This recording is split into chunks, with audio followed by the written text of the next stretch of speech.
নমস্কাৰ দুপৰ সংবাদ ষ্টুডিঅ'ত পৰস্মিতা ধুবুৰী ডুমৰ ৰাহত ভয়ংকৰ ঘটনা সংঘটিত হৈছে মালবাহী ৰেলে মহতিয়ালে চাৰিচকীয়া বাহন ভয়ংকৰ দুৰ্ঘটনাত কথম্পি প্ৰাণ ৰক্ষা পৰিছে চাৰিচকীয়া বাহনত থকা তিনি ছাত্ৰী সহ চাৰিজনৰ AS17Q8055 নম্বৰৰ চাৰিচকীয়া বাহনখনে ৰেল ক্ৰছিং পাৰ হোৱাৰ সময়তে এই অঘটন ঘটে ইফালে দুৰ্ঘটনাৰ পিছত প্ৰায় ঘণ্টা ধৰি আবদ্ধ হৈ পৰে শিলিগুৰিৰ পৰা গুৱাহাটী অভিমুখী মালবাহী ৰেলখন ৰেল ক্ৰছিঙত আবদ্ধ হৈ পৰা চাৰিচকীয়া বাহনত থকা চালক সহ ছাত্ৰীকেইগৰাকীয়ে ৰেল অহা দেখি জপিয়াই কথম্পি প্ৰাণ ৰক্ষা কৰে ক্ৰছিঙত ৰেল গেট নথকাৰ বাবে সঘনাই এনে ঘটনা সংঘটিত হৈ অহাৰ অভিযোগ স্থানীয় ৰাইজৰ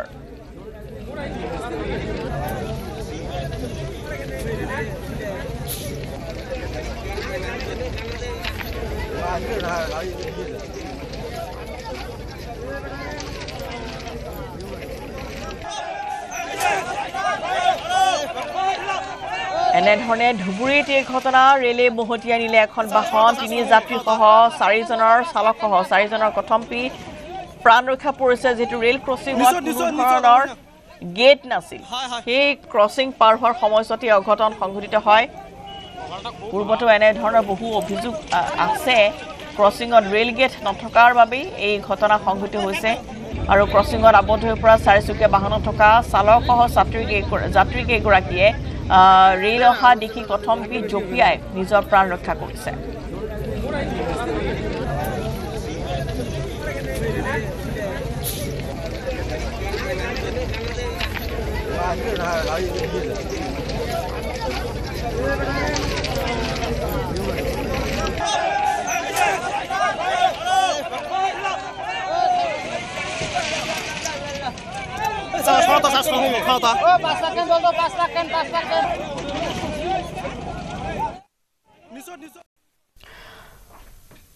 আৰু ইফালে আমি জনাইছো যে মহানগৰীৰ অতিৰিক্ত কৰ আয়ুক্তৰ ঘৰত অভিযান চলিল শাকিল সাদুল্লাৰ ঘৰত সিএম ভিজিলেন্সে চলাইছে অভিযান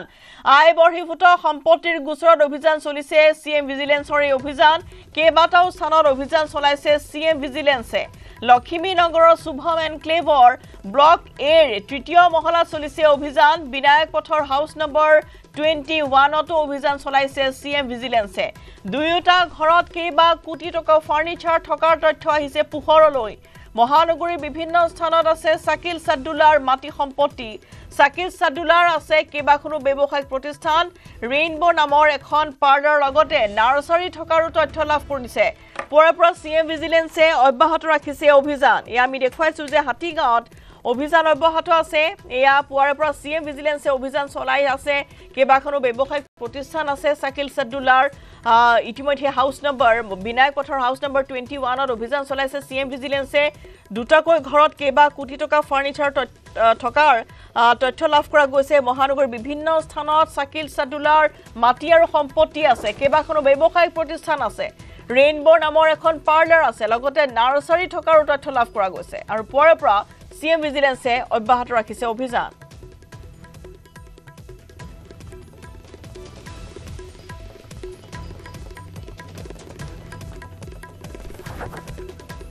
ভূমিতে খবৰছৰ এখিনি মুহূৰ্তত বিৰিঞ্চি আছে আমাৰ সৈতে বিৰিঞ্চি কি পৰ্যায়ত আছে অভিযান আপোনাৰ পৰা জানিব বিচাৰিছো ৰশ্মিনা চাওক যে আসলতে খুৱে বৱে ধন ঘটি এগৰাকীক অতিৰিক্ত কৰ আয়ুক্ত শাকিল সাদুল্লাই আসলতে মহানগৰী বিভিন্ন প্ৰান্তত খুৱে বৱে আসলতে যি ধৰণে তেওঁ সম্পত্তি অগাধ সম্পত্তি আসলে গৰাকী হৈছে আৰু তাৰ পাছতে সিএম ভিজিলেন্সে আমি পূৰ্বতেও কৈছোঁ যে এখন তালিকা প্ৰস্তুত কৰিছিল একাংশ দুৰ্নীতিগ্ৰস্ত বিষয়াৰ তালিকা যে যিসকল দুৰ্নীতিগ্ৰস্ত বিষয়াই খুৱে বৱে ধন ঘটি মহানগৰীৰ অলিয়ে গলিয়ে আসলে তেওঁলোকে সম্পত্তি গঢ়িছে আৰু এই মুহূৰ্তত শুভম এনক্লেভৰ এই এপাৰ্টমেণ্টত আসলতে সেইগৰাকী শাকিল সাদুল্লা বাস কৰে আৰু এই মুহূৰ্তত এয়া সিএম ভিজিলেন্সৰ দুখনকৈ বাহন প্ৰায় 10-12 জনীয়া এটা বৃহৎ দলে ইতিমধ্যে তেওঁক লগত লৈ এই তেওঁৰ বাসগৃহত তেওঁৰ যি এপাৰ্টমেণ্টত থাকে সেই এপাৰ্টমেণ্টত পুৱা 8 বজাৰ পৰা আসলতে অভিযান ইয়াত চলাই আছে বিভিন্ন ধৰণৰ তেওঁৰ নথিপত্ৰসমূহ পৰীক্ষা কৰি থকা হৈছে তেওঁৰ 3-4খনকৈ বিলাসী বাহন থকাৰ যি তথ্য লাভ কৰিছিল সেই বাহনসমূহৰো তথ্য লৈ সেইসমূহ এই মুহূৰ্তত পৰীক্ষণ কৰি আছে যে তেওঁ সেই বাহনসমূহ তেওঁৰ নামত আছে নে তেওঁৰ পত্নীৰ নামত আছে নে কোনোবা অঙহী মঙহী নামত আছে সেইখিনি ইতিমধ্যে চাই থকা হৈছে একে সময়তে শুভম এনকেলেভৰ বিপৰীত দিশত যি আচলতে বিনায়ক পথ আছে তাৰো অন্য এটা স্থানত তেওঁৰ ঘৰ মাটি ইতিমধ্যে তেওঁ নিৰ্মাণ কৰি থকা হৈছে কেৱল এয়াই নহয় তেওঁ মহানগৰীৰ বিভিন্ন প্ৰান্তত নামে বেনামে সম্পত্তি আছে নাৰ্চাৰী আছে পাৰ্লাৰ আছে আৰু বিভিন্ন ধৰণৰ অন্য তেওঁৰ পত্নীৰ নামতে হওক বা অন্য ব্যক্তিৰ নামতো বিভিন্ন ধৰণৰ সা সম্পত্তি ইতিমধ্যে তেওঁ কৰিছে আৰু যিসমূহ সা সম্পত্তি দেখা পোৱা গৈছে অতিৰিক্ত কৰ আয়ুক্ত হিচাপে যিহেতু আছিল অতিৰিক্ত কৰ আয়ুক্ত হিচাপে থাকোঁতে সমগ্ৰ ৰাজ্যত তেওঁ এনেধৰণৰ এটা আচলতে চক্ৰ আচলতে তেওঁ গঢ়ি উঠিছিল তেওঁৰ তলত বহুকেইজন অফিচাৰ লৈ ৰাজ্যৰ বিভিন্ন প্ৰান্তত তেওঁ হকে বিহকে অভিযান চলাইছিল আৰু সেই অভিযান কালত একাংশ ব্যৱসায়ীৰ পৰা বৃহৎ পৰিমাণৰ ধন লোৱাৰ আচলতে অভিযোগ CMৰ কাৰ্যালয়ে লাভ কৰিছিল আৰু সেই কাৰ্যালয় লাভ কৰাৰ পাছতে CM ভিজিলেন্সক সমগ্ৰ বিষয়টো তদন্ত কৰিব দিয়া হৈছিল আৰু যেতিয়া CM ভিজিলেন্সে প্ৰাথমিক যি অনুসন্ধান কৰিছিল তেতিয়াই পোহৰলৈ আহিছিল এগৰাকী শাকিল সাদুল্লাৰ নামে বেনামে বৃহৎ সম্পত্তি আছে তেওঁৰ যিমান টকাৰ আচলতে আয় কৰে তাৰ পৰিৱৰ্তে বৃহৎ পৰিমাণৰ আয় বহিৰ্ভূত সম্পত্তি যে আছে সেইখিনি যেতিয়া তথ্য লাভ কৰা হ'ল তাৰ পাছতে তেওঁৰ যিখিনি ঘৰ আছিল য'ত তেওঁৰ বাসগৃহ আছে সেইসমূহ এছেছমেণ্ট কৰা হ'ল তাৰ পাছত ওলাই পৰিল যে এগৰাকী শাকিল সাদুল্লাৰ যিসমূহ সম্পত্তিৰ পৰিমাণ তেওঁ আয়তকৈ বহু গুণ আচলতে বেছি তাৰ পাছতে আজি এনেধৰণে পুৱাৰ পৰা তেওঁক লগত লৈ ধৰণে অভিযান চলাই থকা হৈছে তেওঁৰ বাসগৃহ যিসমূহ তেওঁৰ নথিপত্ৰ আছিল যে মাটি সম্পত্তি কিমান টকাত কিনিছিল কেতিয়া কিনিছিল সেইখিনি কাৰ নামত আছে কাৰ পৰা সেইখিনি তেওঁ কিনিছিল সেই সকলোখিনি এই মুহূৰ্তত এটা পৰীক্ষণ কৰি আছে তাৰ পাছত হয়তো আৰু কেইটামান দিন লাগিব তাৰ পাছত সেইখিনি যেতিয়া হিচাপ নিকাচ কৰিব CM ভিজিলেন্সে তেতিয়া স্পষ্ট হ'ব এগৰাকী শাকিল সাদুল্লাই প্ৰকৃততে আয় বহিৰ্ভূত সম্পত্তিৰ পৰিমাণ কিমান আৰু ক'ত তেওঁৰ সম্পত্তি আছে মহানগৰীৰ বাহিৰতো অন্য ধৰণৰ সম্পত্তি আছে নেকি সেই সকলোখিনি স্পষ্ট হ'ব আৰু এই মুহূৰ্তত তেওঁ আচলতে অভিযান চলিছে বিৰিঞ্চি দুটাকৈ এপাৰ্টমেণ্টতে অভিযান চলি আছে এই মুহূৰ্তত আৰু শাকিল সাদুল্লা তেওঁৰ ঘৰৰ ভিতৰতে আছে এতিয়া সহযোগিতা আগবঢ়াইছে তেওঁ নিশ্চয়কৈ তেওঁক লগত লৈ পুৱাৰ যেতিয়া তেওঁ আচলতে কাৰ্যালয়লৈ ওলাই যায় তাৰ পূৰ্বে আহি তেওঁৰ ঘৰত এই অভিযানকাৰী দল আহি উপস্থিত হৈছিলেই তেওঁ বৰ্তমান অভিযানকাৰী দলৰ লগত আছে কিন্তু বহু কথা এই মুহূৰ্তলৈকে তেওঁ খুলি কোৱা নাই বুলি যিহেতু তদন্তকাৰী বিষয়াই এই মুহূৰ্তত আমাৰ আগত কৈছে যে বহু কথা তেওঁ আচলতে খুলি কোৱা নাই তেওঁৰ যিকেইখন বাহন আছে সেই বাহনখিনিও আচলতে পুৰণা বাহন বুলি কোৱা হৈছে বেলেগৰ মানুহৰ পৰা সেইবোৰ ছেকেণ্ড হেণ্ড গাড়ী বুলি কোৱা হৈছে এতিয়া বিভিন্ন ধৰণৰ মাটি সম্পত্তিৰ তালিকাও সকলোখিনি দিয়া নাই কিন্তু যেতিয়া আচলতে এই পৰ্যায়ক্ৰমে যে আজি তেওঁৰ ঘৰত যিখিনি নথিপত্ৰ আছে সেই নথিপত্ৰসমূহ পৰীক্ষা কৰা হ'ব পৰৱৰ্তী সময়ত তেওঁক CM ভিজিলেন্সৰ অফিচলৈ তলব কৰা হ'ব তাত তেওঁক দিনজোৰাকৈ জেৰা কৰা হ'ব তাৰ পাছত সেইখিনি স্পষ্ট ওলাই পৰিব যে যেতিয়া CM অফিচৰ পৰা সকলোখিনি অনুমতি পাব CM ভিজিলেন্সে তাৰ পাছত তেওঁৰ কাৰ্যালয়ত গৈ সকলোখিনি তথ্য ল'ব যে তেওঁ সেই পদবীটোত থকাৰ পাছত তেওঁ ক'ত অভিযান চলাইছিল ৰাজ্যৰ কোন ব্যৱসায়ীক তেওঁ অভিযান চলাই সেইসকল ব্যৱসায়ী ঘৰত কি ধৰণে অভিযান চলাইছিল সেইখিনি বৈধ আছিল নে অবৈধ আছিল সেইখিনিও আচলতে তালিকাসমূহ ল'ব তাৰ পাছত এই কথাখিনি স্পষ্ট হৈ পৰিব যে এইগৰাকী অতিৰিক্ত কৰ আয়ুক্তই তেওঁৰ কাৰ্যকালত যিখিনি দিনত তেওঁ সেই অতিৰিক্ত কৰ আয়ুক্ত হিচাপে আছে সেইখিনি সময়ত কিমান ব্যৱসায়ী ঘৰত গৈ তেওঁ অভিযান চলাইছিল কিমান টকা তেওঁ শুৱে সেইখিনি টকা ঘটিছিল বা এইসকল ব্যৱসায় কি ধৰণে তেওঁ ভাবুকি দিছিল সেই কথাখিনি স্পষ্ট হ'ব একে সময়তে শাকিল সাদুল্লাৰ যিখিনি সম্পত্তি আছে অগাধ সম্পত্তি যে গৰাকী সেই সম্পত্তিখিনি কাৰ নামত আছে কি আছে সেই সকলোখিনি কথা CM ভিজিলেন্সৰ যি তদন্তকাৰী দল আছে 10 বজাত তেওঁলোকে যেটো কৰি আছে কাৰ্যালয়ত মাতিনি যেতিয়া তেওঁক অভিযান চলাই যেতিয়া দিনজোৰাকে জেৰা কৰিব তেতিয়া স্পষ্ট হৈ যাব সকলোখিনি নথিপত্ৰ ইতিমধ্যে তেওঁ কাৰ্যালয়লৈ লৈ যাবলৈ ইতিমধ্যে নিৰ্দেশ দিয়া হৈছে যে এটা মাটিৰ সম্পত্তিৰ গাড়ীৰ যিসমূহ নথিপত্ৰ তেওঁৰ আছে লিগেল নথিপত্ৰ যিসমূহ আছে সকলোখিনি ইতিমধ্যে CM ভিজিলেন্সে কিছু পৰিমাণে জব্দ কৰিছে কিছু সংখ্যক তেওঁৰ হাতত নাই বুলি কৈছে সেইখিনি তেওঁৰ কাৰ্যালয়লৈ লৈ যাবৰ কাৰণে নিৰ্দেশনা দিয়া হৈছে তাৰ পাছত স্পষ্ট হৈ পৰিব যে এগৰাকী শাকিল সাদুল্লাৰ আয় বহিৰ্ভূত আচলতে সম্পত্তি কিমান কাৰ নামত কিমান সম্পত্তি আছে সেই সকলোখিনি কথা তন্ন কৰি ওলাই আৰু লগতে কেবা কোটি টকাৰ ফাৰ্নিচাৰ টকাৰ তথ্য লাভ কৰা গৈছে অৰ্থাৎ হুৱে বায়তে এনেধৰণে ধন ঘটিছিল অট্টালিকা কিনিছিল ইতিমধ্যে আপুনি জনাইছে যে ফ্লেট আছে কেবা স্থানতো মাটি আছে লগতে ভিতৰৰ যিবোৰ সা সামগ্ৰী সেইসমূহ হয়তো বাহিৰৰ পৰা অনা যেহেতু কোটি টকাৰ ফাৰ্নিচাৰ টকাৰ তথ্য লাভ কৰা গৈছে আৰু ৰশ্মিতা সেইটোৱে কথা যে তেওঁ যেতিয়া কৰ আয়ুক্ত হিচাপে আছে অতিৰিক্ত কৰ আয়ুক্ত হিচাপে তেওঁ যেন সেইটো এটা সোণৰ কণীৰ পৰা হাঁহলৈ আচলতে ৰূপান্তৰ হৈছিল তেওঁ যিসমূহ স্থানৰ ৰাজ্যৰ বিভিন্ন স্থানত গৈ তেওঁ অভিযান চলায় সেই অভিযানৰ খবৰ একাংশ তেওঁ উদ্বোধন কৰ্তৃপক্ষ আচলতে গমেই নাপায় তেওঁ এটা টিম তৈয়াৰ কৰি লৈছিল সেই টিমটোৱে গৈ ৰাজ্যৰ বিভিন্ন প্ৰান্তৰ ব্যৱসায়ী এখন তালিকা প্ৰস্তুত কৰি লয় সেই ব্যৱসায়ীসকলক তেওঁ গৈ অভিযান চলাই অতৰ্কিত আৰু তেওঁলোকৰ পৰা আচলতে যিখিনি লিগেল নথিপত্ৰৰ কাম কৰিব লাগে যে সেইসকলে যদি কৰ ফাঁকি দিছে তেওঁলোকক তলব কৰিব লাগে কাৰ্যালয়লৈ বা তেওঁলোকক সেই কৰখিনি যি টেক্স আচলতে যি ফাইন ভৰাব লাগে সেই ফাইন জৰিমনা ভৰাব লাগে সেই জৰিমনাসহ সেইখিনি উদ্ধাৰ কৰিব লাগে সেইটো তেওঁৰ দায়িত্ব কিন্তু তেওঁ তাকে নকৰি একাংশ তলতীয়া কৰ্মচাৰীৰ সহযোগত তেওঁ সেইসকল বিষয়াক বচাই দিয়াৰ স্বাৰ্থত তেওঁ লাখে লাখে আচলতে টকা লয় সেইসমূহ টকাৰে আচলতে এইসমূহ সম্পত্তি যে ক্ৰয় কৰিছে সেই কথাখিনি CM অফিচে যিহেতু গম পাইছিল গতিকে সেইসমূহ টকাৰে ফাৰ্নিচাৰ হওক বা বিভিন্ন ধৰণৰ বিলাসী গাড়ী হওক কিন্তু সেই বিলাসী গাড়ীকেইখন বৰ্তমান তেওঁৰ ঘৰত নাই সেয়া হয়তো অন্য স্থানত আছে ইয়াত কেইখনমান মাত্ৰ ছেকেণ্ড হেণ্ড গাড়ী ৰাখি থোৱা হৈছে সেইখিনি নথিপত্ৰ ইতিমধ্যে তদন্তকাৰী বিষয়াক দিছে কিন্তু যিখিনি ফাৰ্নিচাৰ ইয়াত আচলতে তেওঁ আছে সেই ফাৰ্নিচাৰখিনি তদন্তকাৰী বিষয়াই দেখিয়ে গম পাইছে যে এইসমূহ বাহিৰৰ পৰা আনিছে কেইবা কোটি মূল্যৰ আচলতে ফাৰ্নিচাৰ সেই কথাখিনি স্পষ্ট হৈছে গতিকে দেখা পাব তদন্তকাৰী বিষয়া যিহেতু এই মুহূৰ্তলৈকে তাত সোমাই আছে ওলাই অহা নাই তেওঁলোকৰ লগত আমি পৰৱৰ্তী সময়ত যেতিয়া কথা পাতিম তেতিয়া স্পষ্ট হ'ব এইগৰাকী শাকিল সাদুল্লাই কি ধৰণে ৰাজ্যৰ বিভিন্ন প্ৰান্তত অভিযান চলোৱাৰ নামত কোটি কোটি টকা লুণ্ঠন চলাইছিল কেনেধৰণে কুঁৱে বয়ে মাটি সম্পত্তি ঘটিছে সেই কথাখিনি স্পষ্ট হৈ পৰিব হয় নিশ্চয়কৈ বিৰিছে ধন্যবাদ জনাইছোঁ আপোনালৈ আৰু এনেধৰণে এতিয়া গুৱাহাটী মহানগৰীত এগৰাকী অতিৰিক্ত কৰ আয়ুক্তৰ ঘৰত চলিছে অভিযান এয়া আমি পোনপটীয়া সম্প্ৰচাৰ দেখুৱাইছোঁ অভিযান এতিয়া অব্যাহত আছে শাকিল সাদুল্লাহ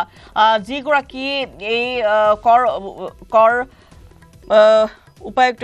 আয়ুক্তৰ ঘৰত অভিযান চলি আছে মহানগৰীৰ অতিৰিক্ত কৰ আয়ুক্তৰ ঘৰত এই কৰ আয়ুক্তগৰাকীয়ে আয় বহিৰ্ভূতভাৱে বহুতো সম্পত্তি ইতিমধ্যে গঢ়ি তোলাৰ অভিযোগ উঠিছে আৰু এই গোচৰতে অভিযান চলাইছে CM ভিজিলেন্সে কেইবাটাও স্থানত অভিযান চলাইছে CM ভিজিলেন্সে লক্ষ্মীনগৰ শুভম এনক্লেভত ব্লক এৰ তৃতীয় মহলাত অভিযান চলি আছে আৰু সমান্তৰালভাৱে বিনায়ক পথৰ হাউচ নম্বৰ 21তো অভিযান চলিছে যেটো দুইটা ঘৰে তেওঁৰ নিজৰ কেইবাখনো তেওঁৰ বাহন আছে কেইবাখনো তেওঁৰ ব্যৱসায়িক প্ৰতিষ্ঠান আছে কেইবা কোটি টকা ফাৰ্নিচাৰ থকাৰ তথ্য লাভ কৰা গৈছে গতিকে কেনেধৰণে বিভিন্ন প্ৰান্তত তেওঁ যেহেতু এগৰাকী কৰ আয়ুক্ত গতিকে বিভিন্ন প্ৰান্তলৈ যাওঁতে তেওঁ সেই স্থানসমূহৰ পৰা বিভিন্ন ব্যৱসায়ীৰ পৰা এনেধৰণে খুৱে বাৱে টকা ঘটাৰ এটা তথ্য লাভ কৰা গৈছে আৰু তাৰ পিছতে CM ভিজিলেন্সে চলাইছে এই অভিযান মেৰাপানী জনতালৈ নাগালেণ্ডৰ বাধা নিষেধৰ জাননী জাৰি কৰা হৈছে নাগালেণ্ডৰ ভিলেজ কাউন্সিলে অসমৰ লোকসকলক বান্ধি দিছে 9টাকৈ নীতি নিৰ্দেশনা এই নিয়ম উলংঘা কৰি কোনো লোকে নাগালেণ্ডৰ প্ৰৱেশ কৰিলে ভৰিব লাগিব 50,000 টকা জৰিমনা লগতে বিধিগত শাস্তি বিহাৰো সকিয়নি দিছে নাগালেণ্ডৰ 11খন ভিলেজ কাউন্সিলে কেৱল মানুহেই নহয় অসমীয়া লোকৰ পোহনীয়া গৰু ছাগলী কোনো কাৰণতে নাগালেণ্ডৰ প্ৰৱেশ কৰিলেও গৰাকীয়ে ভৰিব লাগিব বৃহৎ জৰিমনা নাগালেণ্ডৰ ভিলেজ কাউন্সিলে জাৰি কৰা এই জাননীৰ পিছতে মেৰাপানীৰ সৃষ্টি হৈছে তীব্ৰ প্ৰতিক্ৰিয়াৰ নাগালেণ্ডৰ ভিলেজ কাউন্সিলৰ জাননী অনুসৰি 1 ছেপ্টেম্বৰৰ পৰা নিয়মসমূহ মানিব লাগিব বুলি উল্লেখ কৰিলেও মঙ্গলবাৰৰ পৰা অসমীয়া লোকক প্ৰৱেশত বাধা দিছে নগাই এতিয়াৰে পৰা অসমৰ সুবুৰীয়া নগা গাঁৱত কোনো অসমীয়া লোকে খৰি কটা মাছ ধৰা শিকাৰ কৰা অনাধিকাৰ প্ৰৱেশ কৰাৰ ক্ষেত্ৰতো নিষেধাজ্ঞা জাৰি কৰা হৈছে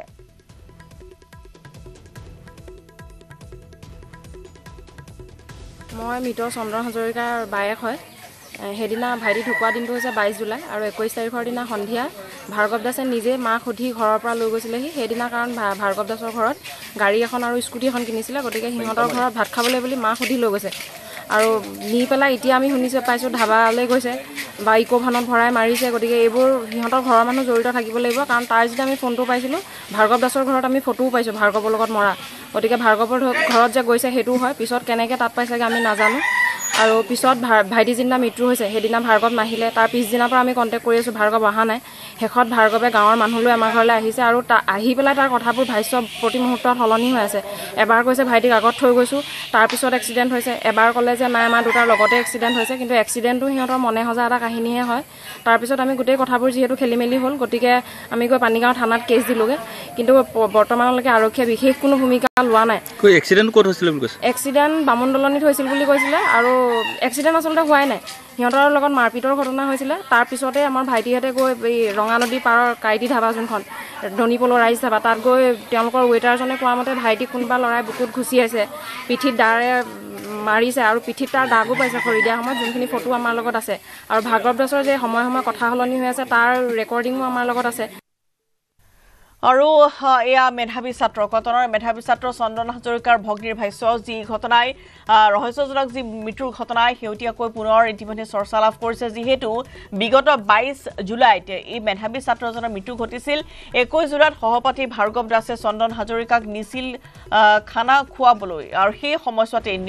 নিশাই মুমূৰ্ষ অৱস্থাত চন্দন হাজৰিকাক ভাৰ্গৱে থৈ গৈছিল আৰু 22 জুলাইত মৃত্যু ঘটিছিল লখিমপুৰৰ যুৱকজনৰ 23 জুলাইত চন্দনৰ পৰিয়ালে ককাইক সহ ভাৰ্গৱ দাস আৰু গৌৰাংগ দাসৰ বিৰুদ্ধে পানীগাঁও থানাত এজাহাৰ দাখিল কৰিছিল কিন্তু আজি পৰ্যন্ত আৰক্ষীয়ে ঘটনাটো গুৰুত্ব দিয়া নাই চন্দন হাজৰিকাক হত্যা কৰা বুলি পৰিয়ালৰ লোকে দাবী কৰিছে কিন্তু আৰক্ষীয়ে সম্পূৰ্ণ ঘটনাটো এটা সাধাৰণ দুৰ্ঘটনা হিচাপে তদন্ত সামৰিব বিচৰাৰ অভিযোগ আনিছে ভুক্তভোগী এই পৰিয়ালটোৱে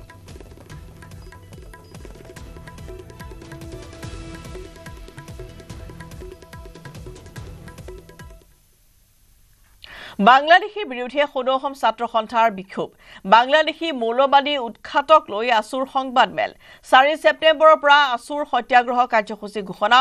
বাংলাদেশী মৌলবাদী উৎখাতক লৈ আসুৰ কাৰ্যসূচী আৰু এইখিনি মুহূৰ্তত আমি আসুৰ সংবাদমেলৰ মাজলৈ পুনপটীয়াকৈ লৈ গৈছো গঠন কৰা ন্যায়াধীশ বিপ্লৱ শৰ্মা কমিটিৰ সকলো পৰামৰ্শ কাৰ্যকৰী কৰাৰ ব্যৱস্থা কৰি অসমৰ খিলঞ্জীয়া মানুহক সাংবিধানিক ৰক্ষা কৱচ দিব লাগে প্ৰধানমন্ত্ৰী গৰাকীৰ পৰম উপলব্ধি হল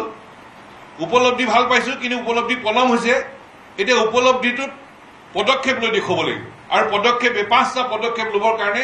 আমি প্ৰধানমন্ত্ৰী গৰাকীক দাবী জনাইছো কেন্দ্ৰীয় অসম চৰকাৰৰ প্ৰতি আমি দাবী জনাইছো আৰু এইটো কথা ঠিক যে আজিৰ তাৰিখত অসম চৰকাৰে কিছুদিন আগত ক'লে যে অবৈধ বাংলাদেশীক বহিষ্কাৰ কৰা হৈছে তেওঁলোকে বহিষ্কাৰৰ কথা ক'লে পুছবেকৰ কথা ক'লে আমিও কৈছিলো পুছবেক কৰিব লাগে আগতে আমি কৈছিলো ইয়াত চিনাক্ত হোৱা বাংলাদেশী হেৰাই যায় গোচৰ চলি থাকোঁতে বাংলাদেশী হেৰাই যায় চিনাক্ত হোৱা অসমত বাংলাদেশী হেৰাই যায় আৰু সেইকাৰণে কৈছিলো ডিটেনশ্যন কেম্প পাতিব লাগে যে বিদেশী ডিটেনশ্যন কেম্পত ৰাখিব লাগে বিচাৰ হ'লে বিদেশী হ'লে বহিষ্কাৰ কৰিব লাগে এতিয়া অসমত চিনাক্ত হোৱা বাংলাদেশী হেৰাই যায়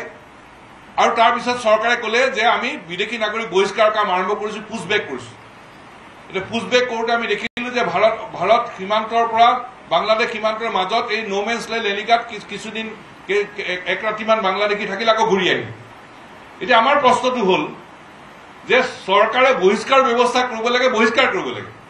আমি বহিষ্কাৰ কৰাৰ লগে লগে কৈছিলো যে চৰকাৰে বহিষ্কাৰ কৰাটো ভাল কাম কৰিছে কৰক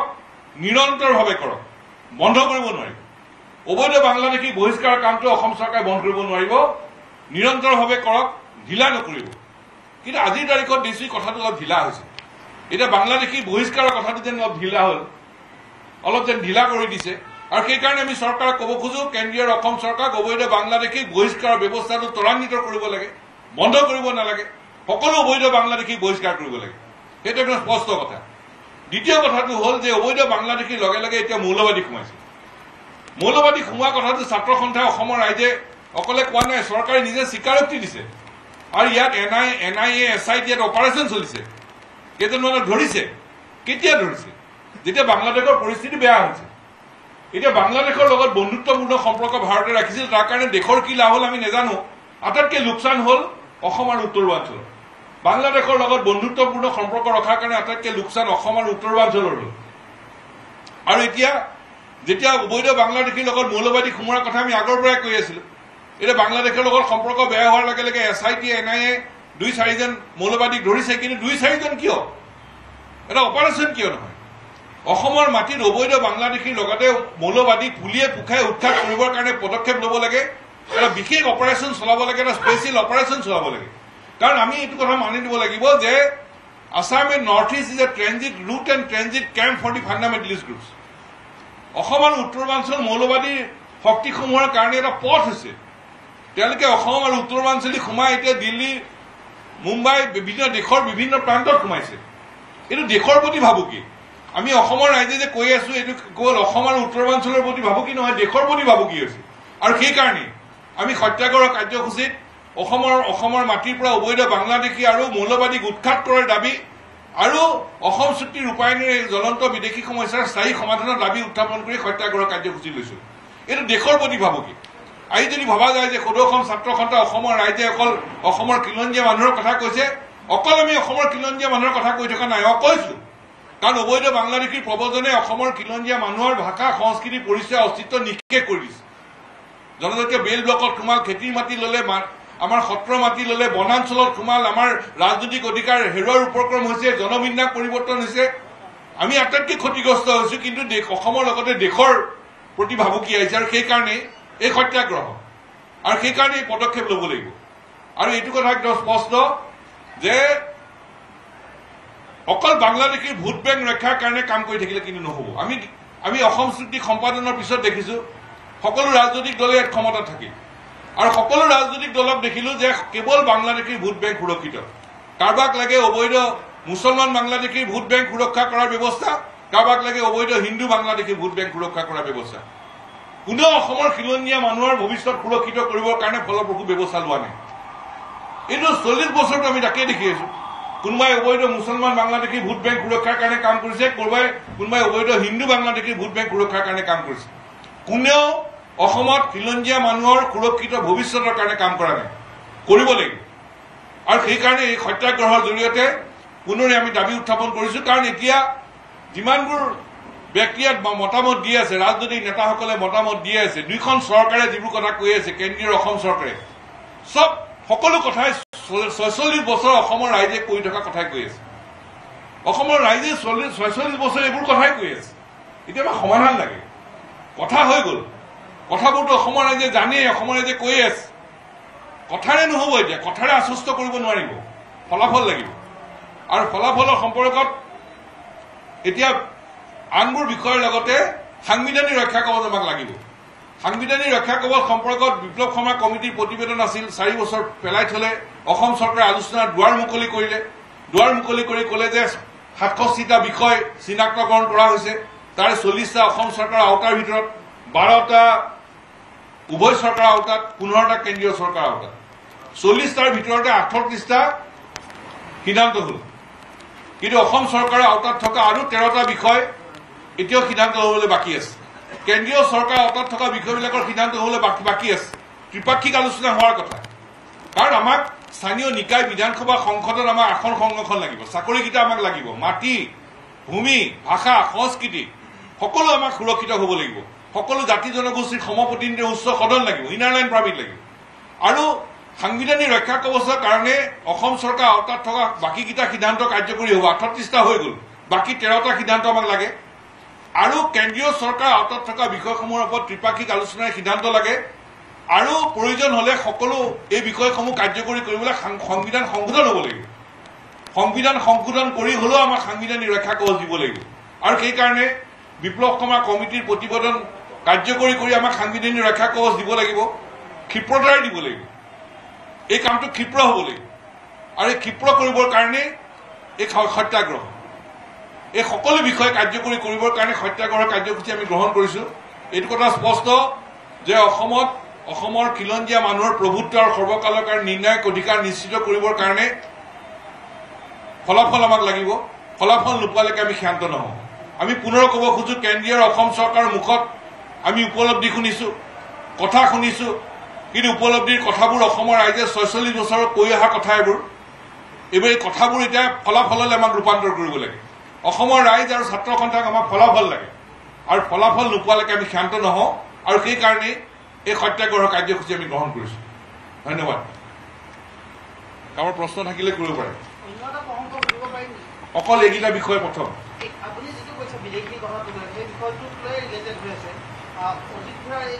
প্ৰথম আমি কোৱা কথাখিনি কওঁ। বিদেশী ন্যায়াধিকৰণৰ যিখিনি 2014 চনলৈকে হিন্দু বাংলাদেশী যিখিনি গোচৰ প্ৰত্যাহাৰ কৰাৰ কথা চৰকাৰে কৈছিলে, এইখিনি ক্ষেত্ৰত আচলতে হিন্দু বাংলাদেশী সুৰক্ষা দিব বিচাৰিছে নেকি? এইখন তুমি মানাই নাই, প্ৰত্যাহাৰ কৰিব লাগিব, বাতিল কৰিব লাগিব। বিদেশী হিন্দুৱে হওক বা মুছলমানে হওক, 71 চনলৈকে অহা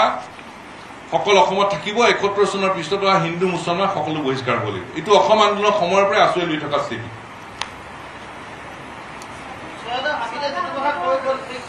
প্ৰথম আমাৰ কথাখিনি পাতি লওঁ।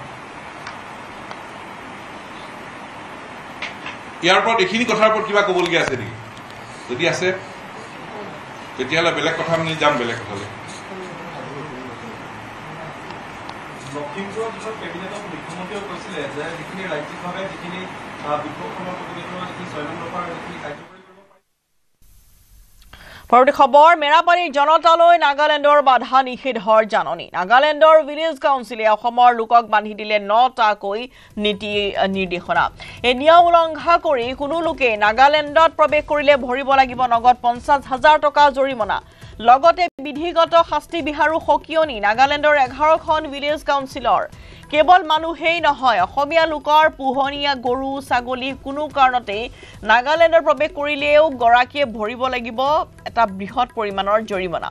নাগালেণ্ডৰ ভিলেজ কাউন্সিলে এই জাননী জাৰি কৰাৰ পিছতে মেৰাপানীত সৃষ্টি হৈছে তীব্ৰ প্ৰতিক্ৰিয়াৰ নাগালেণ্ডৰ ভিলেজ কাউন্সিলৰ জাননী অনুসৰি 1 ছেপ্টেম্বৰৰ পৰা নিয়মসমূহ মানিব লাগিব বুলি উল্লেখ কৰিলেও মঙলবাৰৰ পৰাই অসমীয়া লোকক প্ৰৱেশত বাধা দিছে নগাই এতিয়াৰ পৰা অসমৰ সুবুৰীয়া নগা গাঁৱত কোনো অসমীয়া লোকে খৰি কটা মাছ ধৰা শিকাৰ কৰা অনাধিকাৰ প্ৰৱেশ কৰাৰ ক্ষেত্ৰতো নিষেধাজ্ঞা জাৰি কৰা হৈছে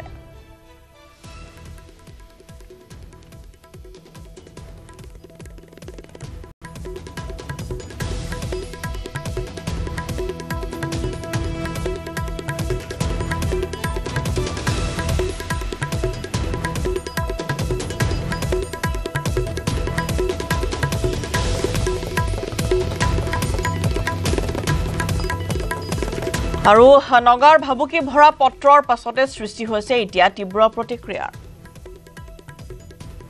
নাগালেণ্ডত প্ৰৱেশ কৰিলে অসমীয়াই ভৰিব লাগিব নগদ ধন তথা জৰিমনা 50,000 টকা ভৰিব লাগিব যদিহে কোনো অসমীয়া নাগালেণ্ডত প্ৰৱেশ কৰে কেৱল মানুহ নহয় গৰু ছাগলী অসমীয়াৰ গৰু ছাগলী তথা পোহনীয়া জীৱ-জন্তু নাগালেণ্ডত প্ৰৱেশ কৰিলেও ভৰিব লাগিব জৰিমনা এই অদ্ভুত জাননী মেৰাপানীৰ সীমান্তত 11খনকৈ নগা ভিলেজ কাউন্সিলে জাৰি কৰিছে আৰু এই বৰ্তমান জাননী জাৰি কৰাৰ কথা পোহৰলৈ অহাৰ লগে লগে শিৱসাগৰতো বিভিন্ন দল সংগঠনে প্ৰতিক্ৰিয়া প্ৰকাশ কৰিছে আচলতে যি ধৰণৰ সম্পৰ্ক এটা সুসম্পৰ্ক আছিলে সেই সম্পৰ্কটো কোনোবাখিনিত বৰ্তমান ফাট মেলিছে নেকি এনে ধৰণৰ প্ৰশ্ন অৱতাৰণা হৈছে মোৰ কাষত বৰ্তমান সদৌ অসম অনুসূচিত জাতি ছাত্ৰ সন্থাৰ কেন্দ্ৰীয় সাধাৰণ সম্পাদক পৰেশ আছে জাতীয় সংগ্ৰামী সেনা অসমৰ বিষয়ববীয়া কি ক'ব চাওক এটা কথা স্পষ্ট হৈ পৰিছে চৰকাৰখনে সীমান্ত সমস্যা সমাধান কৰাৰ ক্ষেত্ৰত সম্পূৰ্ণৰূপে ব্যৰ্থ হৈছে আৰু যাৰ ফলশ্ৰুতিত নগাই আজি অসমৰ বুকুত ফটোৱা জাৰি কৰিব পৰা সাহস কৰিবলৈ আৰম্ভ কৰিছে আমি দেখা পাইছোঁ যে সীমান্তত যেতিয়াই সমস্যা হয় এই চৰকাৰখনে কিন্তু বিভিন্ন ধৰণৰ বেবেবাং কথা কিছুমান উলিয়াই পিনি মানুহবিলাকৰ মাইণ্ড ডাইভাৰ্ট কৰা এটা প্ৰচেষ্টাত ব্ৰতী হৈ থাকে আপুনি লক্ষ্য কৰিব যে নগাই যেতিয়া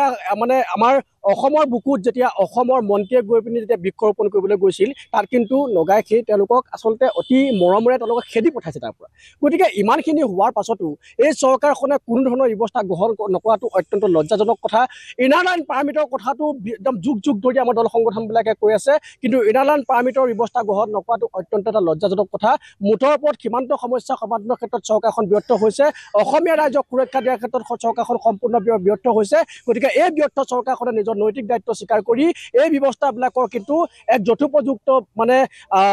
সমাধান উলিয়াবৰ কাৰণে তেওঁলোকে ব্যৱস্থা গ্ৰহণ কৰিবলৈ আমি অনুসূচিত ছাত্ৰ সন্থাৰ মজিয়াৰ পৰা দাবী জনাইছোঁ অন্যথা কিন্তু ইয়াৰ বিৰুদ্ধে এই চৰকাৰখনৰ বিৰুদ্ধে আমি প্ৰবল আন্দোলন গঢ়ি তুলিবলৈ বাধ্য হ'ম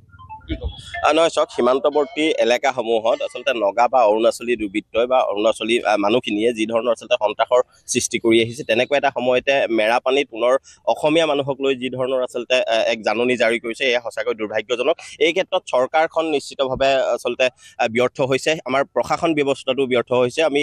বাৰম্বাৰ আমি দেখি আহিছোঁ যে যিসমূহ আচলতে সীমান্তৱৰ্তী এলেকা আছে তাত আমাৰ অসমীয়া মানুহখিনিৰ ওপৰত নিৰ্ভীৰভাৱে আচলতে তেওঁলোকে কাৰ্যকলাপ কৰিছে বা আচলতে সন্ত্ৰাসৰ সৃষ্টি কৰি তেওঁলোকক হেৰি কৰি আছে গতিকে এনে কাৰ্যবোৰ বন্ধ হ'ব লাগে আৰু দীৰ্ঘদিনৰ পৰা আমি শিৱসাগৰৰ বিভিন্ন দল সংগঠনে বা অসমৰ বিভিন্ন দল সংগঠনে ইনাৰ লাইন পাৰ্মিটৰ কথা আমি দাবী কৰিছোঁ তাৰ পাছতো চৰকাৰখনে কোনো ব্যৱস্থা গ্ৰহণ কৰা নাই অৰুণাচলী বা নগাসকলে অসমত আহি অসমৰ বিভিন্ন স্থানত বিভিন্ন বেপাৰ বাণিজ্য কৰিব পাৰে ইয়াত বসতি স্থাপন কৰিব পাৰে তাৰ পাছত কিন্তু আমাৰ অসমীয়া মানুহে যেতিয়া তেওঁলোকৰ তালৈ যাব লাগে তেতিয়া আচলতে পইচা ভৰিব লাগে ইয়াৰ কেতিয়াও গ্ৰহণযোগ্য নহয় বাক্সাৰ মেৰকুচিত লম্পট বৃদ্ধৰ জঘন্য কাণ্ড ঘৰত কোনো নথকাৰ সুযোগত কিশোৰীক ধৰ্ষণ ই-ৰিক্সা চালক মতলে বালিৰ বিৰুদ্ধে অভিযোগ উত্থাপন হৈছে ফুচুলাইনি ভয় ভাবুকিৰে মতলেবে কৰে নিকৃষ্ট কাণ্ড দুমাহৰ অন্তঃসত্ত্বা হ'বলগীয়া হয় কিশোৰীগৰাকীৰ স্বীকাৰোক্তিৰ ভিত্তিত মতলেব আলী গ্ৰেপ্তাৰ কৰা হৈছে মাতৃহাৰা কিশোৰীগৰাকীয়ে আৰক্ষীক অৱগত কৰে সমগ্ৰ ঘটনা মতলেবৰ পুত্ৰই কিশোৰীগৰাকীক দিছিল গৰ্ভপাতৰ ঔষধ ভুক্তভোগী কিশোৰীগৰাকীৰ মাহী মাকৰো ঘটনা গাপ দিয়াৰ চেষ্টা চলোৱা হৈছে মতলেবৰ পুত্ৰই আনি দিয়া দৰৱ খুৱাইছিল মাহী মাকে পুত্ৰ মকবুল সহ মতলেব সম্প্ৰতি আছে আৰক্ষীৰ জিম্মাত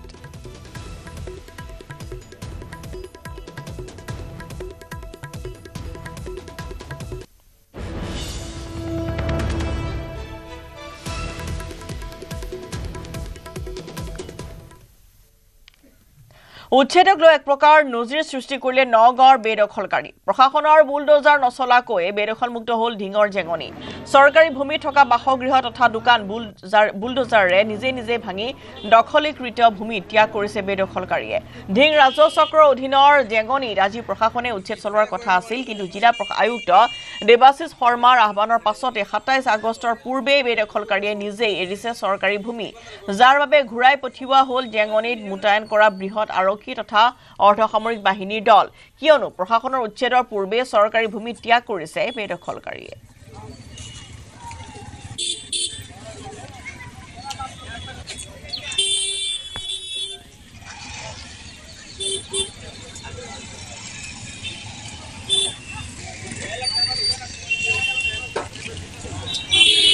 আৰু জেঙনিত বেদখলকাৰীয়ে এৰিছে চৰকাৰী ভূমি বুলডোজাৰে ইতিমধ্যেই ঘৰ দুৱাৰ নিজে ভাঙি পেলাইছে আৰু ঘৰ দুৱাৰ ভাঙি এটা স্থানৰ পৰা আন এটা স্থানলৈ ইতিমধ্যে ধাৱমান হৈছে এই সকল লোক জেঙনিত আজি উচ্ছেদ চলোৱাৰ কথা আছিল আৰু প্ৰশাসনৰ বুলডোজাৰ চলাৰ পূৰ্বেই চৰকাৰী ভূমি এৰি এনেদৰে পলায়ন কৰিছে বেদখলকাৰীয়ে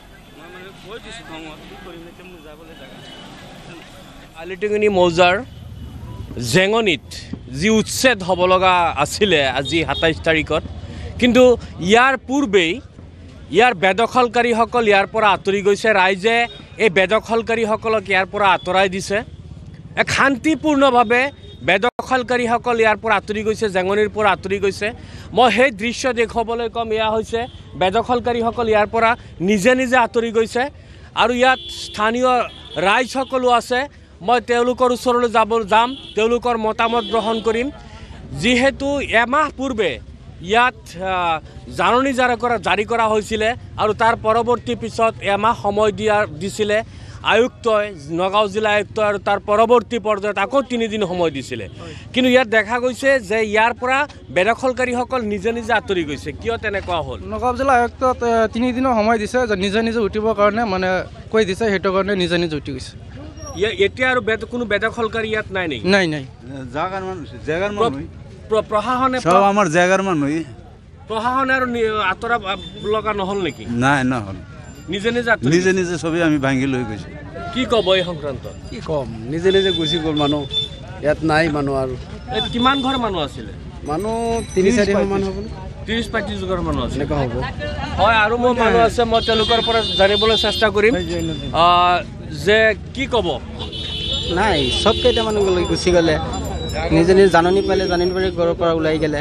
সবকেইটা মাতৰি কানি মানুহ ভাঙি গ'লে গুচি গ'লে হয় এক নজিৰবিহীন বুলি ক'ব লাগিব যি সময়ত উচ্ছেদৰ নামত বিভিন্ন ধৰণৰ বিশৃংখলাৰ সৃষ্টি হৈছিলে বিভিন্ন ধৰণৰ উত্তেজনাৰ সৃষ্টি হৈছে সেইখিনি সময়তে ঢিঙৰ এই জেঙনিত যি উচ্ছেদকাৰীসকলক ইয়াৰ পৰা উচ্ছেদ আঁতৰাই প্ৰশাসনে আঁতৰাব লগা নহ'ল তেওঁলোকে নিজে ইয়াৰ পৰা আঁতৰি গৈছে আৰু আঁতৰি গৈ পেলাই তেওঁলোকে বেলেগ ঠাইত ইয়াৰ পৰা আঁতৰি গৈ পেলাই বেলেগ ঠাইত তেওঁলোকে জেগা লৈছে আৰু স্থানীয় ৰাইজসকলে সেই এটা কথাই কৈছে যে ইয়াত 40-50 গড় জেঙনিত 40-50 গড় মানুহ আছিলে আৰু তেওঁলোকক প্ৰায় এমাহ পূৰ্বে জাননী জাৰি কৰা হৈছিলে ইয়াৰ পৰা আঁতৰি যাবৰ কাৰণে তেওঁলোকে গৈ পেলাই জিলা আয়ুক্তক তেওঁলোকে দাবী জনাইছিলে যে আৰু তেওঁলোকক সময় দিবৰ কাৰণে তেওঁলোকক সময়ো দিছিলে তাৰ পৰৱৰ্তী পৰ্যায়ত জিলা আয়ুক্তগৰাকী নিজে আহি পেলাই ইয়াত তেওঁলোকক বুজাইছিলে তেওঁলোকক আহ্বান জনাইছিলে যে ইয়াৰ পৰা আঁতৰি যাব লাগে আৰু সেই আহ্বানৰ সঁহাৰি জনাই পেলাই যিকেইজন বেদখলকাৰী আছিল বেদখলকাৰীসকল ইয়াৰ পৰা আঁতৰি গৈছে য'ত আজি উচ্ছেদ হোৱাৰ কথা আছিলে ইতিমধ্যে বৃহৎ আৰক্ষীৰ বাহিনী ঘূৰাই পঠিওৱা হৈছে কোনো আৰক্ষীৰ প্ৰয়োজন নাই, কোনো বুলডোজাৰৰ প্ৰয়োজন নাই, ৰাইজে নিজে ভাঙি দিছে। কিন্তু ইতিমধ্যে সকলোখিনি যি ব্যৱস্থা কৰা হৈছিলে সেয়া ঘূৰাই পঠিওৱা হৈছে। মই দেখুৱাইছোঁ এয়া এই যি মথাউৰিক দুই কাষে যি বেদখল আছিলে সেয়া সম্পূৰ্ণৰূপে ৰাইজে নিজে ভাঙি পেলাই আঁতৰি গৈছে আৰু কোনো ধৰণৰ প্ৰশাসনৰ কোনো ধৰণৰ আৰক্ষীৰ প্ৰয়োজন হোৱা নাই, কোনো ধৰণৰ বুলডোজাৰৰ প্ৰয়োজন হোৱা নাই। ৰাইজে নিজে ভাঙি পেলাইছে, এক নজিৰ দেখুৱাইছে। ইয়াৰ ৰাইজে এক নজিৰ দেখুৱাইছে যে তেওঁলোকে কোনো ধৰণৰ অশান্তি নিবিচাৰে, তেওঁলোকে নিজেই ইয়াত ভাঙি ইয়াৰ পৰা আঁতৰি গৈছে। আৰু নগাঁও জিলা আয়ুক্ত দেৱাশীষ শৰ্মাই যোৱাকালি কৈছিলে যে তেওঁলোকে চৰকাৰে কেতিয়াও কাৰো ঘৰ ভাঙিব নিবিচাৰে, চৰকাৰে জাননী প্ৰেৰণ কৰে, যদি তেওঁলোকে মানি লয় তেতিয়াহ'লে কেতিয়াও উচ্ছেদৰ প্ৰয়োজন নহয়। আৰু সেই বাৰ্তা যেন নগাঁৱৰ পৰা প্ৰেৰণ কৰা হৈছে,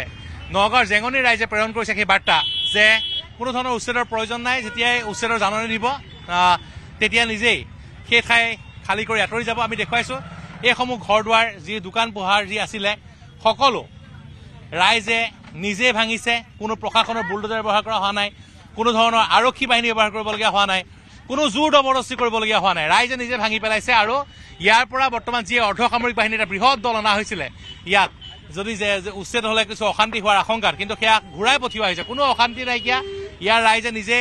সমগ্ৰ যি বৰ্তমান অঞ্চল আছিল তাত নিজে ভাঙি পেলাইছে। আৰু কেইগৰাকীমান লোক আছে ভঙা দোকানৰ ওপৰত বহি আছে, ভগ্নাৱশেষৰ ওপৰত, আমি তেওঁলোকৰ পৰা জানিবলৈ চেষ্টা কৰিম। তেওঁলোকে ইয়াত ইতিমধ্যে নিজে ইয়াৰ পৰা যিটো ভাঙি গৈছে। আপোনাৰ ঘৰ ইয়াত? দোকান আপোনাৰ আছিলে? দোকান এই দুটা মোৰ আছিলে। আপোনালোকে নিজে ভাঙিছে? নিজে ভাঙিছে। কিহৰ দোকান আছিলে? কাপোৰৰ দোকান আছিলে। কাপোৰৰ দোকান কেতিয়া ভাঙিছে? কালি ভাঙা হৈছে। কালি ভাঙিছে। এতিয়া কাপোৰ কানি বস্তুবিলাক ক'লে দিলে? ঘৰত আছে, দোকান দিবলৈ কোনো জাগা নাই, ইয়াতেই ঘৰ পিছপিনে অকণমান দূৰত 8 কিলোমিটাৰ। এতিয়া প্ৰশাসনে যে আজি যি পুলিচ আনিছিলে, বুলডোজাৰ আনিছিলে, কোনো দৰকাৰ নহ'লে? দৰকাৰ নহ'লে ৰাইজে নিজে ভাঙিছে। ৰাইজে নিজে ভাঙিছে। এতিয়া ৰাইজে কি বিচাৰিছে? ৰাইজেতো চৰকাৰৰ কথা মানি ল'লে, ভাঙিলে, এতিয়া ৰাইজে কি বিচাৰিছে? ৰাইজ সকলো ৰাইজে এটা আপত্তি কৰি আছে যে যিবিলাক দোকান ইয়াত আছিলে পুনৰ সংস্থাপন বেলেগ ঠাইত দিব লাগে, বেলেগৰ দোকানৰ কাৰ ব্যৱস্থা দিব লাগে। আমাৰতো বেলেগ জাগা নাই যে তাত গৈ আমি দোকান দিম। একচুৱেলি চোৱা, আমাৰ অসম চৰকাৰে বুজি নাপায় যে এজন গৰীব দুখীয়া মানুহে কিমানখিনি উপাৰ্জন কৰি বা কিমানখিনি কষ্ট কৰি এখন দোকান প্ৰতিষ্ঠা কৰিবলগীয়া হয়। আজি মইহে অনুভৱ কৰি আছোঁ, মোৰ জীৱনৰ পৰা চৰকাৰে 5টা বছৰ কাঢ়ি লৈছে, মোৰ জীৱনৰ পৰা। আজি 5 বছৰ এই দোকানখন বনাবলগীয়া হৈছে, 5 বছৰ সময় লাগিছে মোৰ। 5 টকা ইনকাম কৰিলে 2 টকা মই ৰেহাই কৰিছোঁ, 3 টকা খাইছোঁ। এই 3 টকা 2 টকা দি 5 বছৰ লাগিছে মোৰ এই দোকানখন প্ৰতিষ্ঠা কৰোঁতে। এই দোকানখনত মই যেনে তেনে সৰু এটা বিজনেছ কৰি মোৰ গৌৰৱ পোহপাল দি আছোঁ। সেই দোকানখন 5 বছৰ মোৰ জীৱনৰ পৰা কাঢ়ি নিছে চৰকাৰে। আৰু বেলেগ কিবা কাম কৰে আপুনি? নকৰে? নকৰোঁ, কাম নকৰোঁ বেলেগ। এতিয়া কেনেকৈ চলিব? এতিয়াতো উপায় নাই, ঘৰত চব মেচিন চব ঘৰত থোৱা আছে, কি কৰিম এতিয়া? ইফালে মৰিগাঁও জেলৰ পৰা পলায়ন কৰা 2 কয়দী কৰা হ'ল গ্ৰেপ্তাৰ। পলাতক 2 কয়দীক কৰ্ণাটকৰ পৰা গ্ৰেপ্তাৰ কৰিছে মৰিগাঁও আৰক্ষীয়ে। পলাতক জিয়াউল ইছলাম আৰু সুব্ৰত চৰকাৰ গ্ৰেপ্তাৰ কৰা হৈছে। প্ৰায় এসপ্তাহৰ পিছত মৰিগাঁও আৰক্ষীৰ এই সফল অভিযান। আৰু বুধবাৰে মৰিগাঁও জিলা কাৰাগাৰৰ পৰা পলায়ন কৰিছিল 2 গৰাকীয়ে। চিনেমাৰ কয়দাৰে জেলৰ পৰা পলায়ন কৰিছিল জিয়াউল আৰু সুব্ৰতই। গামোচা আৰু বিছনা চাদৰেৰে ৰছী বনাই কাৰাগাৰৰ পৰা পলায়ন কৰিছিল 2 কয়দীয়ে। পক্সো আইনৰ গোচৰত সশ্ৰম কাৰাদণ্ড দিছিল 2 অপৰাধী, কিন্তু পলাতক অৱস্থাত আছিল। কৰ্ণাটকৰ পৰা ইতিমধ্যে মৰিগাঁও আৰক্ষীয়ে গ্ৰেপ্তাৰ কৰিছে। 2 দিনতে পুনৰ মৰিগাঁৱলৈ লৈ অনা হ'ব আৰু পুনৰ জেল হাজতলৈ প্ৰেৰণ কৰা হ'ব 2জনকে।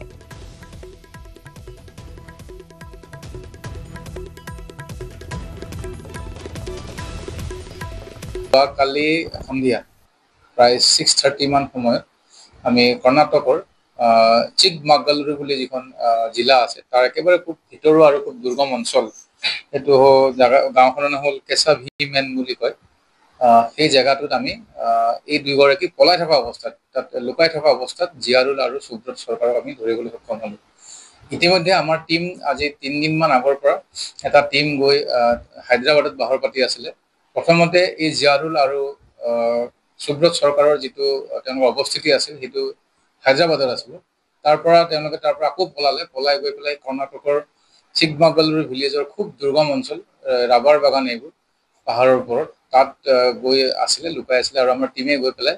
কৰ্ণাটক পুলিচৰ সহায়ত এটা জইণ্ট অপাৰেশ্যনত কৰি পেলাই তেওঁলোকক ধৰিলে। আৰু ইতিমধ্যে আমাৰ যাৱতীয় কাম কাজখিনি ইতিমধ্যে তাত হৈ গৈছে। আমি অনাৰেবল কোৰ্টৰ পৰা আমি ট্ৰানজিট ৰিমাণ্ড পালে আমি তেওঁলোকক লৈ আহিম। আৰু ইতিমধ্যে আমি আকৌ এটা টীম পঠিয়াইছোঁ তেওঁলোকক লৈ আহিবৰ কাৰণে।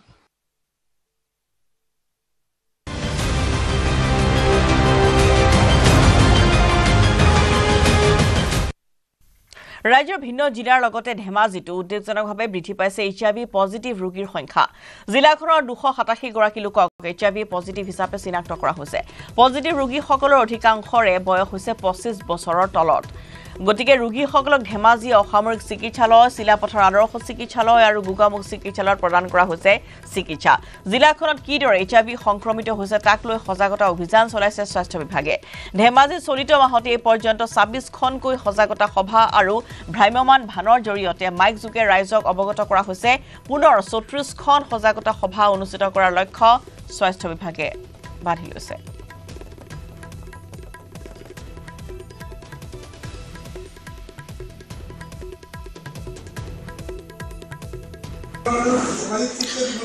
ধেমাজি জিলাটো উদ্বেগজনকভাৱে বৃদ্ধি পাইছে HIV পজিটিভৰ সংখ্যা আৰু জিলাখনত ইতিমধ্যে প্ৰায় 287 গৰাকী লোক HIV পজিটিভ হিচাপে চিনাক্ত হৈছে যোৱা 31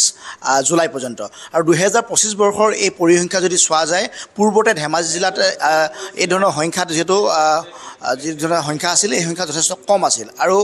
এই মুহূৰ্তত যেহেতু মই ধেমাজি জিলাৰ জুতীয়া স্বাস্থ্য সেৱা অঞ্চলৰ কাৰ্যালয়ত আছোঁ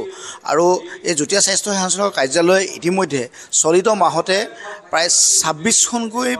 সজাগতা সভা অনুষ্ঠিত কৰিছে এই 26খনকৈ সজাগতা সভাৰ পিছতে তেওঁলোকে প্ৰায় 60খন সজাগতা সভা অনুষ্ঠিত কৰাৰ তেওঁলোকক লক্ষ্য তেওঁলোকে নিৰ্ধাৰণ কৰি লৈছে আৰু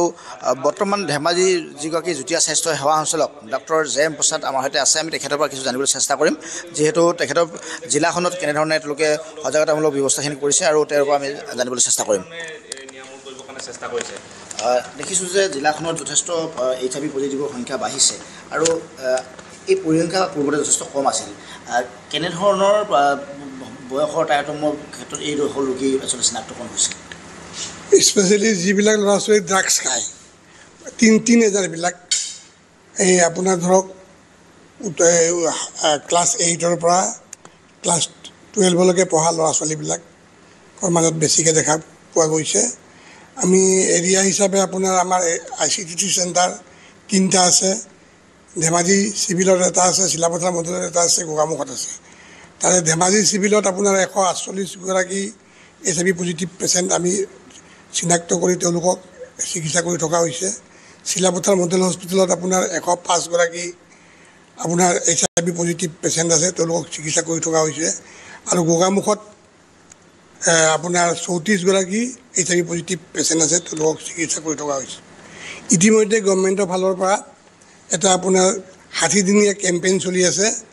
সেই কেম্পেইনটোত মানে সজাগতা সভা পাতিছে এই ল'ৰা ছোৱালীবিলাকক কেনেকৈ এইচৰ পৰা বাচিব পাৰি তেওঁলোকক সজাগ কৰিবৰ কাৰণে গভৰ্ণমেণ্টে এটা 60 দিনীয়া ইণ্টেনচিভ IC কেম্পেইন পাতিছে তাৰে আমাৰ ডিষ্ট্ৰিক্টত অলৰেডি 26টা হৈ গ'ল আৰু মুঠতে 60টা হ'ব আৰু 24টা হ'লে 34টা হ'লে 60টা হ'ব বাকী মানে এইটো আৰু 120 দিনীয়া 60টা প্ৰগ্ৰাম 60টা আমাৰ এৱেৰনেছ মিটিং হ'ব তাৰে অলৰেডি 26টা হ'ল আৰু ল'ৰা ছোৱালীবিলাকক সজাগ কৰি আমি ভাবিছোঁ যে যিহেতু ইয়াৰ চিকিৎসা নাই ইয়াৰ চিকিৎসাই মাত্ৰ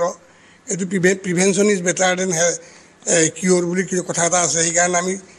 মানুহক এৱেৰ কৰি প্ৰিভেনশ্যনৰ কথাই বেছি চিন্তা কৰিছোঁ বিশেষকৈ সজাগতাত আপোনালোকে কি দিশ বা কি সজাগতা ল'বলৈ আপোনালোকে পৰামৰ্শ দিছে আমি যিটো কাৰণত আপোনাৰ HIVটো হয় সেইবিলাক মানুহবিলাকক বুজাই দিছোঁ স্পেচিয়েলি ডেকা ল'ৰা ছোৱালীবিলাকৰ মাজত যিবিলাক ড্ৰাগ আসক্ত ল'ৰা ছোৱালী তেওঁলোকৰ মাজত বেছিকৈ হোৱা দেখা গৈছে গতিকে তেওঁলোকক কেনেকৈনো এই ড্ৰাগছ খালে কি হয় কেনেকৈ নোখোৱাকৈ ৰাখিব পাৰি এই বিষয়ে আমি সজাগ কৰিছোঁ ৰাজ্যত HIV সংক্ৰমণ বৃদ্ধিক লৈ উদ্বিগ্ন হৈ পৰিছে স্বাস্থ্য বিভাগ অসুৰক্ষিত যৌন সম্পৰ্কৰ লগত ড্ৰাগছ অবাধ প্ৰচলনৰ বাবে বৃদ্ধি পাইছে HIV সংক্ৰমণ সংবাদ মেলত এই মন্তব্য কৰিলে স্বাস্থ্য মন্ত্ৰী অশোক সিংহালে এই বেমাৰটো আমি নিজেই এই বেমাৰৰ চক্কৰত সোমাওঁ আজি যুৱ প্ৰজন্ম ল'ৰা ছোৱালীয়ে ড্ৰাগছৰ কাৰণে কওক বা আননেচুৰেল ছেক্সৰ কাৰণে কওক এইডছৰ চিকাৰ হৈ আছে আৰু মই ভাবোঁ যে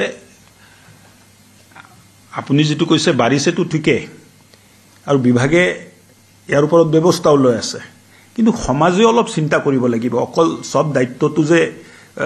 চৰকাৰৰ ওপৰত এৰি দিয়াটো এইটো উচিত নহয় স্বাস্থ্যটো ব্যক্তিগত এটা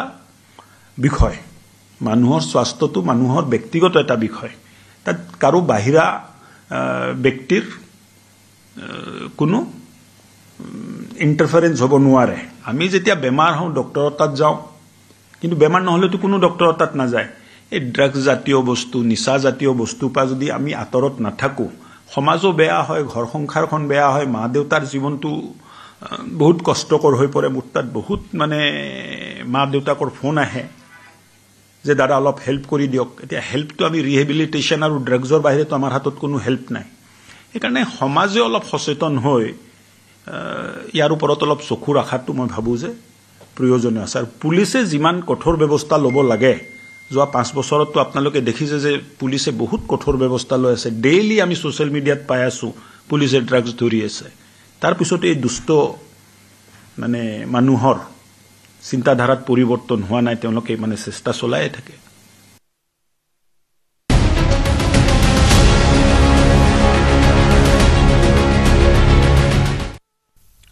হুৰাহুৰে কমিছে কেঁচা চাহপাতৰ দাম প্ৰতি কেজি কেঁচা চাহপাতৰ মূল্য 40 টকাৰ পৰা কমি আহি পাইছেগৈ 11 টকা কেঁচা চাহপাতৰ মূল্য হ্ৰাস পোৱাৰ বাবে এতিয়া মুৰে কপালে হাত দিবলগীয়া হৈছে ক্ষুদ্ৰ চাহ খেতিয়কসকলে উত্তৰ অসমত বটলিফ চাহ ফেক্টৰীৰ ময়মতালিৰ বাবে এতিয়া চাহ খেতিয়কে দুৰ্ভোগ ভুগিবলগীয়া হৈছে টি বৰ্ডৰ গাইডলাইন আৰু উপায়ুক্তৰ মনিটৰিং সমিতিৰ গাইডলাইনক ভেঙুচাৰি কৰি বটলিফ ফেক্টৰীসমূহে ক্ষুদ্ৰ চাহ খেতিয়কক মানধমাৰ দিয়াৰ অভিযোগ উত্থাপন হৈছে সমস্যা সমাধানৰ বাবে চাহ খেতিয়কে জিলা উপায়ুক্তক দিছে 3 দিনৰ সময়সীমা অন্যথা আন্দোলনত নমৰা হুংকাৰ ক্ষুব্ধ খেতিয়কসকলৰ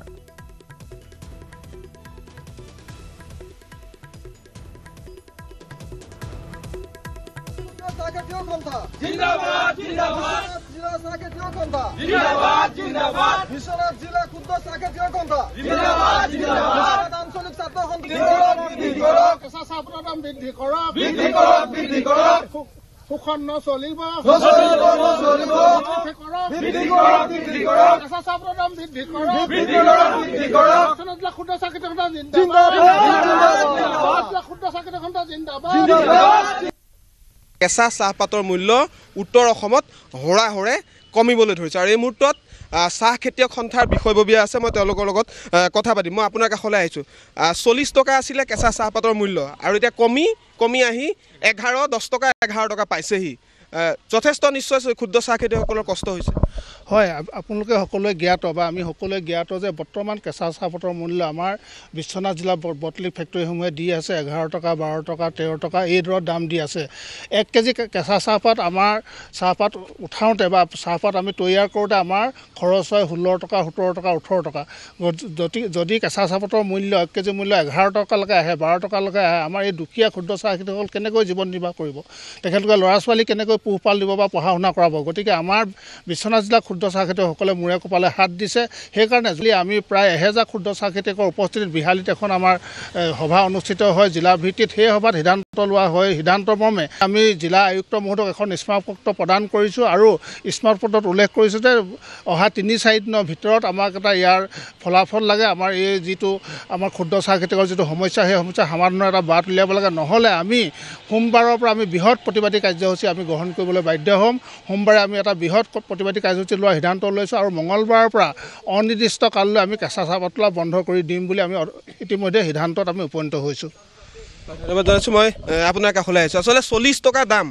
আৰু আহি পেলাই পালেহি 11 টকা কি কাৰণে দাম কমি যায় সদায় আৰু মানে বৰ্তমান সময়ছোৱাত আপোনালোকে দেখিছে বিশ্বনাথ জিলাত প্ৰায় 12,000ৰ পৰা ওপৰত চাহ খেতিয়ক আছে এই বিশ্বনাথ জিলাৰ 12,000 চাহ খেতিয়কে ইতিমধ্যে কেঁচা চাহপাত তোলাটো প্ৰায় কিছুমান জেগাত বন্ধ কৰি দিছে আৰু তেওঁলোকক বেকিদা মানে দা দি পেলাই ওপৰত কলম কৰি দিবলগীয়া অৱস্থা হৈছে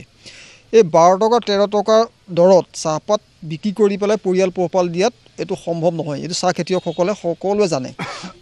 মানে যিটো উৎপাদন ব্যয় এই উৎপাদন ব্যয়টোৰ লগত আজি দিয়া যিটো দাম সেই দাম কোনো কাৰণত নিমিলে আৰু আমি কোনো ধৰণত আজি তাৰিখত এইটো কথা ক'ব বিচৰা নাই যে বটলি ফেক্টৰী হওক বা ষ্টেট ফেক্টৰী হওক এইসকলে তেওঁলোকৰ পকেটৰ পৰা আমাক দিব কোৱা নাই যিটো এতিয়া বজাৰ অকশ্যন বজাৰ ধৰি লওক 140 টকা বা 150 যি হওক এই তাৰ ওপৰত আমি যিটো পাওঁ বেটছ প্ৰাইচ মাৰ্ক এই মাৰ্কটো দিবৰ কাৰণে আমি কৈছোঁ কোনো ধৰণৰ তেওঁলোকে হয়তো আপোনালোকৰ আগত ক'ব পাৰে বা ইতিমধ্যে কোনোবা প্ৰিণ্ট মিডিয়াত ওলাইছে যে অকশ্যন প্ৰাইচ কম হোৱাৰ কাৰণে আমি ক্ষুদ্ৰ চাহ খেতিয়কক দাম কম দিছোঁ। তো আমি ইয়াৰ পৰা আহ্বান জনাইছোঁ তেওঁলোকক, আমি ইয়াৰ পৰা আহ্বান জনাইছোঁ, কৈছোঁ যে তেওঁলোকে বটলি ফেক্টৰী মালিকে আমাক পকেটৰ পৰা চাহপাত পইচা দিব নালাগে বিশ্বনাথৰ চাহ খেতিয়কক বা অসমৰ চাহ খেতিয়কক। যিটো বেটছ প্ৰাইচ মাৰ্ক তাৰ ওপৰত আমাক চাহপাতৰ দাম দিলেই হ'ল। যদি তেওঁলোকে তাত আমাক 20 টকা দিব লগা আছে 20 টকা দিয়ক, 25 টকা দিব লগা আছে 25 টকা দিয়ক। এইটো এটা নিৰিখ আছে টি বৰ্ডৰ তেওঁলোকে গাইডলাইন ভেঙুচালি কৰিছে আৰু ডিচিৰ যিটো আমাৰ মনিটৰিং কমিটিৰ গাইডলাইন ভেঙুচালি কৰিছে। গতিকে সকলোখিনি জলাল-জলি দি আমাক খেতিয়কৰ ওপৰত মাধমাৰ মাৰিছে। ফালে শিৱসাগৰ জিলাতো কেঁচা চাহপাতৰ দাম 35 টকাৰ পৰা কমি হৈছেগৈ 16 টকা পৰ্যন্ত। 1 কিলোগ্ৰাম কেঁচা চাহপাত উৎপাদন কৰিবলৈ প্ৰয়োজন হয় 22ৰ পৰা 23 টকা পৰ্যন্ত। তেনেস্থলত কেঁচা পাতৰ দাম হ্ৰাস পোৱাত এতিয়া বিস্তৰ ক্ষতিৰ সন্মুখীন হৈছে চাহ খেতিয়কসকল। হয়, অসমৰ অৰ্থনৈতিক অৱস্থা টনকিয়াল কৰাৰ ক্ষেত্ৰত বছৰ ধৰি ক্ষুদ্ৰ চাহ বাগানসমূহে গুৰুত্বপূৰ্ণ ভূমিকা পালন কৰি আহিছে। অসমত প্ৰায় 1.5 লক্ষাধিক ক্ষুদ্ৰ চাহ খেতিয়ক আছে পঞ্জীয়নকৃত। কিন্তু অতি পৰিতাপৰ বিষয় যে বৰ্তমান কেঁচা চাহপাতৰ মূল্য বহু পৰিমাণে হ্ৰাস পাইছে, যাৰ বাবে হাহাকাৰ কৰিবলগীয়া হৈছে। এইবিলাক হৈছে ক্ষুদ্ৰ চাহ বাগান আৰু এই ক্ষুদ্ৰ চাহ বাগানসমূহৰ সৈতে অসমৰ প্ৰায় 1.5 লক্ষাধিক পৰিয়াল জড়িত হৈ আছে। কিন্তু বৰ্তমান উৎপাদন ব্যয় যদি 1 কিলো কেঁচা চাহপাত উৎপাদন কৰোঁতে ব্যয় হয় প্ৰায় 22-25 টকা ব্যয় হয়। কিন্তু বৰ্তমান 1 কিলো কেঁচা চাহপাত বিক্ৰী কৰি তেওঁলোকে লাভ কৰিছে 15 টকাৰ পৰা 18 টকা। এনেধৰণে আচলতে অতি কম মূল্য লাভ কৰিছে, যাৰ বাবে বাৰুকৈ সমস্যাত পৰিছে। মোৰ কাষত বৰ্তমান আছে সদৌ অসম ক্ষুদ্ৰ চাহ খেতিয়ক সন্থাৰ বিত্তীয় সম্পাদক জিতু গগৈ আছে। প্ৰথমে আপোনাৰ পৰা জানিব বিচাৰিম বৰ্তমান ৰেট কিমান চলি আছে আৰু হ্ৰাস হোৱাৰ কাৰণ কি? বৰ্তমান ৰেট আচলতে সাধাৰণ ৰেট আপুনি 18 টকা আৰু কোনোবা ফেক্টৰীত হয়তো কোৱালিটি নামত আপুনি 35 টকাও হয়তো বৰ্ডত আনি থোৱা দেখাব পাৰে। কিন্তু মেক্সিমাম আমাৰ ছাপ্লায়াৰখিনিয়ে বা খেতিয়কে আপুনি 18 পৰা 22 টকা মান পাই আছে বৰ্তমান অৱস্থাত। হ্ৰাস হোৱাৰ কাৰণটো একচুৱেলি এইটো আচলতে আমি ভাবোঁ তাৰমানে প্ৰতি বছৰে আমি যিহেতু দেখি আহিছোঁ যে তেখেতসকলে যিখিনি অজুহাত দেখুৱায় সেই অজুহাতখিনি প্ৰতি বছৰে দেখুৱাই আহিছে। মই ভাবোঁ এইটো হ্ৰাস হোৱাৰ বিশেষ কাৰণ নাই, এইটো হ'ল ব্যৱসায়িক গোষ্ঠীৰ এটা মানে কাৰচাজি। ক্ষুদ্ৰ চাহ খেতিয়কসকলৰ মানে মূৰত মৰা এটা হ'ল এই কাৰচাজি, বনিয়া গোষ্ঠী। ইয়াত বনিয়া গোষ্ঠী বুলি কওঁতে আপুনি হয়তো ইয়াত বিভিন্ন ধৰণৰ বৃহৎ পুঁজিপতি গোষ্ঠী জড়িত হৈ আছে। আৰু এটা কথা আমি বিশেষকৈ অসম চৰকাৰক এটা অনুৰোধ জনাব বিচাৰোঁ যে অসমত ইমান খেতিয়ক জড়িত হৈ আছে, ক্ষুদ্ৰ চাহ খেতিয়ক জড়িত হৈ আছে। অসমীয়া জাতিটোৰ আপুনি উজনি অসমখনত বিশেষকৈ এতিয়াতো গোটেই নামনি য'তে সুবিধা হৈছে ত'তেই চাহ খেতি হৈছে, কিন্তু উজনি অসমখনৰ গোটেই যুৱচামক উশৃংখলতাৰ পৰা এটা শৃংখলিত ৰূপলৈ অনা মূল ভেটিটোৱে হৈছে ক্ষুদ্ৰ চাহ খেতি। আমাৰ ক্ষুদ্ৰ চাহ খেতি আৰু 2-3 বছৰ পাছত আমাৰ 50 বছৰত ভৰি দিব। গতিকে এই 50 বছৰৰ অৱস্থাত আমাৰ যদি এই খেতিটোৰ প্ৰতি এনেকুৱা এটা সৃষ্টি হয়, কিন্তু আমাৰ উঠি অহা চাম এই খেতিৰ প্ৰতি আকৰ্ষিত নহ'ব, আকৌ কিন্তু উশৃংখল এটা পৰিৱেশলৈ গতি কৰিব। সেই উশৃংখল পৰিৱেশটো কলৈ যাব কিন্তু সময়হে নিৰ্ভৰ কৰিব। গতিকে মই ভাবোঁ যে চৰকাৰে এই ক্ষেত্ৰত অলপ গুৰুত্ব দিয়ক, এই সুদৃষ্টি ৰাখক, ইয়াকে মই কামনা কৰিছোঁ। আৰু ইয়াৰ লগতে সামৰিছোঁ দুপৰ সংবাদ। নমস্কাৰ।